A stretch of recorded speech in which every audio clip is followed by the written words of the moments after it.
Salut, ça faisait longtemps, j'ai décidé de reprendre le vlog parce qu'en fait cette semaine c'est le démarrage concret du sommet virtuel Manager la réponse est en toi et j'avais envie de partager les coulisses avec toi.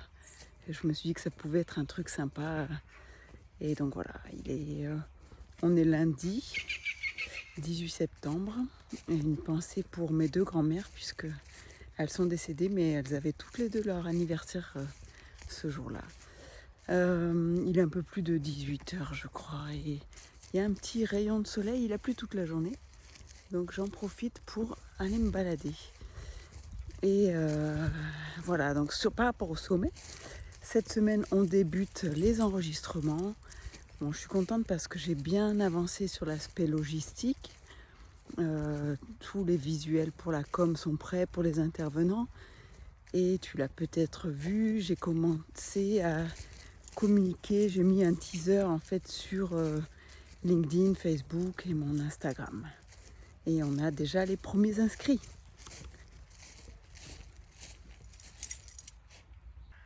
Et voilà, même si le sommet, c'est ce qui va m'occuper le plus clair de mon temps, je dirais, pendant les prochaines semaines. J'ai quand même le reste de mon activité qui continue, bien sûr, je ne peux pas me permettre vraiment de tout stopper. Et donc, ça fait quelques jours là que j'ai offert des séances de découverte du coaching à des personnes. Alors, la porte d'entrée, en fait, c'est des personnes qui pensent qu'elles ont un problème avec la nourriture. Et du coup, c'est assez intéressant parce que finalement, on se rend compte que c'est pas souvent la nourriture le problème. C'est même toujours autre chose. Et voilà, j'ai réussi à guider ces personnes, à leur montrer que il y avait d'autres choses sur lesquelles travailler avant de se prendre la tête avec 3-4 kilos à perdre, que ça allait se faire tout seul si on arrivait à résoudre le problème qui était à l'origine des pulsions, puisque c'est toujours pour compenser quelque chose. Et c'est super intéressant, ça fait du bien en fait quand on voit qu'on peut aider les gens, qu'on les fait avancer, qu'on arrive à mettre le doigt sur un point de blocage en fait. Donc c'est top, ça fait vraiment plaisir.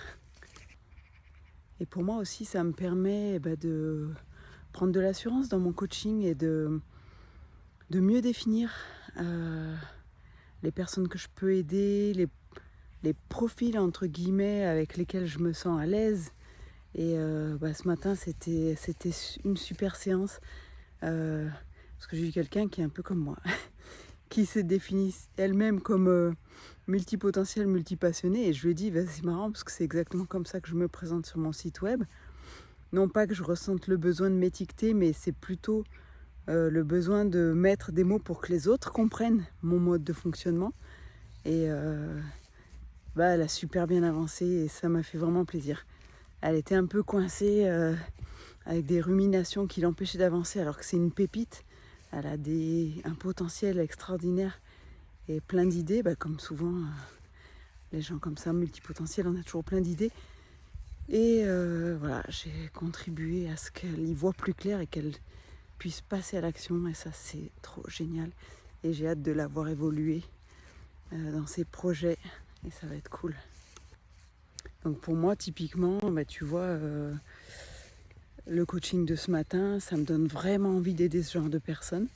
D'abord parce que comme je suis comme elle, je sais ce que c'est d'avoir 15 000 idées. Et à la fois avoir 15 000 idées à la minute, c'est aussi avoir beaucoup de potentiel pour s'auto-saboter. Donc il y a du boulot à faire quand même. Et puis des fois, c'est avoir des difficultés aussi à se faire comprendre. Parce que, et j'ai eu ça au début, quand j'ai monté La réponse est en toi, puis LRT Consulting, c'est en fait comment faire comprendre qu'il y a un lien entre tout ça. Le lien, c'est moi, certes, mais le lien, c'est aussi ma mission de vie. Ma mission de vie, c'est d'aider les autres humains. Et en fait, ça, je le fais de différentes façons. Je le fais via La réponse est en toi, par des choses concrètes où je vais aider les gens à se sentir mieux dans leur vie, dans leur tête, dans leur corps. Et je le fais via LRT Consulting pour aider les entreprises à mieux considérer la valeur de l'humain en tant que source de succès. Et ouais, les deux sont très nourrissants, très stimulants. Et en fait, pour moi, c'est important de faire les deux. Mais ouais, il y a un moment où j'ai douté de ça, parce que j'ai douté de ma capacité à faire comprendre aux autres que c'était une seule et même motivation derrière ça, et que j'étais capable de tout faire. En fait, je crois que c'est un truc typique des gens multipotentiels, et on en a parlé ce matin. On n'a pas envie qu'on nous mette dans des cases, on n'a pas envie qu'on nous enferme dans des boîtes, et c'est ça qui parfois peut être assez déroutant pour les autres. Donc ben voilà, je vous le dis les autres. Si vous rencontrez des gens multipotentiels, même s'ils ne sont pas étiquetés d'eux-mêmes, voilà, des personnes qui ont besoin de beaucoup de stimulation intellectuelle, qui ont plein d'idées, qui ont besoin de gérer plusieurs projets en même temps, n'essayez pas de les mettre dans des boîtes, vous allez les tuer.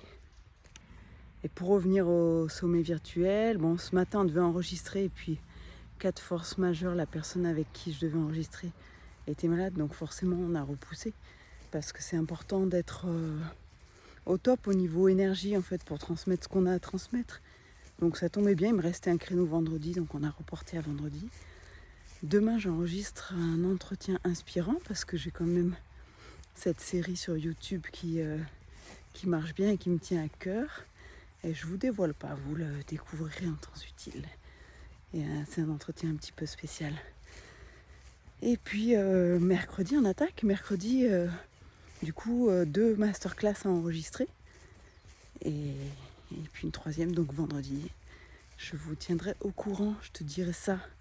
Au fur et à mesure que j'enregistre, je vous montrerai un petit peu les coulisses de ce qui se passe. Après, voilà, il faut enregistrer, puis il y a encore un petit peu de boulot derrière. Mais l'idée, c'est un peu de rester dans le style qui me caractérise, c'est-à-dire dans l'authenticité. Et donc, j'envisage pas vraiment de montage. D'abord parce que je sais pas très bien faire et que pour moi, c'est une perte de temps. Et que, en plus, je veux que ça soit authentique, je veux que ça soit naturel. Alors, si on bégaye, on bégaye. Et je pense que ça devrait pas t'empêcher de tirer la valeur des enseignements qui vont être prodigués pendant cette semaine du 6 au 10 novembre. Et voilà, je reste alignée avec ma valeur d'authenticité et mon envie de, comme pour les entretiens inspirants, de plutôt t'inviter à rejoindre cette conversation plutôt que de t'asséner un cours magistral. Donc ça passe par l'acceptation de nos imperfections d'être humain, mais c'est ce qui nous rend unique et c'est ce qui nous rend intéressant. Je te montre un petit bout de campagne quand même. C'est plus sympa que de voir ma tronche tout le temps. De ce côté, c'est un petit peu plat. Et puis dès qu'on monte là-bas en face, ça grimpe pas mal. Quand je suis arrivée dans le coin, la première fois que j'ai sorti le vélo, j'ai cru que j'allais décéder. Il y a des pentes à 17%. À froid, là, c'était un peu rude. Qu'est-ce que je voulais te dire encore ? Oui, cette semaine, sinon, comme je te disais, j'ai mes autres activités qui continuent. Et donc, fin de semaine, là, vendredi, je prends l'avion pour aller à Nice. Et ce week-end, je vais me former, je vais faire la formation complémentaire du CIES, donc mon école de posturologie. Je vais faire des TP. Et c'est bien, on pourra échanger sur les cas cliniques les plus complexes et puis compléter la pratique avec de nouveaux outils. Donc, ça va être cool. Et j'ai choisi Nice parce que c'est mon amie Delphine Marchand qui anime et je l'aime beaucoup, donc c'est toujours l'occasion aussi de passer un bon moment avec elle. Et en plus, en fait, à Nice, quand je vais là-bas, ça me permet après de revenir en train dans le Var, où j'ai de la famille. Et donc, j'aime bien allier les deux, le travail et puis en profiter pour voir les gens que j'aime. Et ça fait partie de la liberté de l'entrepreneur, mais liberté que j'avais aussi quand j'étais commerciale. Quand tu te déplaces, moi j'ai toujours essayé d'allier l'utile à l'agréable. Et donc soit d'en profiter pour voir la famille, soit pour visiter des villes jolies. J'ai toujours porté beaucoup de soin au choix de mes hôtels, au choix des quartiers, pour que ça me permette de me promener dans un environnement sympa le soir après le boulot. Quoi d'autre pour cette semaine? Je crois que c'est tout, hein. Je prends l'avion vendredi, je resterai tout le week-end. Et puis le début de semaine prochaine, je passe le lundi avec ma tante. Et je remonterai en train mardi. Et il y a un de mes oncles qui est OK pour m'accompagner à la gare jusqu'à Aix. Donc c'est super sympa, je suis contente. Voilà pour le programme. Bon, on se revoit demain pour la suite des coulisses du sommet manager. La réponse est en toi. Bonne soirée ou bonne journée, selon à quel moment tu regardes cette vidéo. Bye.